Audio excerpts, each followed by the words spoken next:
చూస్తున్నా గచ్చిబౌలిలో భూమి మీరు ఏం చేయొద్దని అధ్యక్ష దాదాపుగా 25 సంవత్సరాలు అనుకుంటా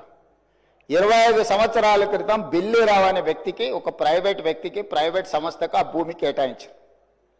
25 సంవత్సరాల నుంచి ఏ రోజు కూడా సెంట్రల్ యూనివర్సిటీ దగ్గర ఆ భూమి లేదు తెలంగాణ ఉన్న కంబైన్డ్ రాష్ట్రంలో 2006లో ఆనాడు కాంగ్రెస్ పార్టీ రద్దు చేసింది ఆ కేటాయింపు అక్కడి నుంచి కోర్టు కేసులు జరిగినాయి 2014లో తెలంగాణ రాష్ట్రం వస్తే 2024 వరకు 10 సంవత్సరాలు గత ప్రభుత్వం బిల్లిరావు నుంచి భూమి గుంజుకోలేదు అధ్యక్ష నేను వచ్చినెంబడే సుప్రీం కోర్టు వరకు వెళ్ళి కొట్లాడి ఒక ప్రైవేట్కు ఐఎంజీ భారత్ అని ఒక ఫేక్ కంపెనీకి కేటాయించిందని ఆరోపణలు ఎదుర్కొంటున్న భూమిని సుప్రీం కోర్టులో కూడా కేసు గెలిచి ఆ భూమిని వెనక్కి తీసుకొని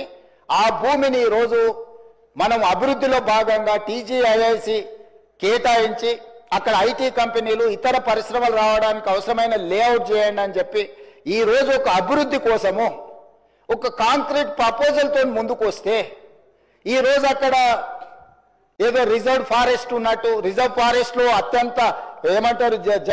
జీవరాశులు ఉన్నట్టు జింకలు పులులు సింహాలన్నీ ఆనే ఉన్నాయి అన్నట్టు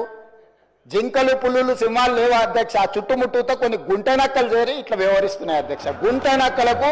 గుణపాఠం చెప్తాం అధ్యక్ష అది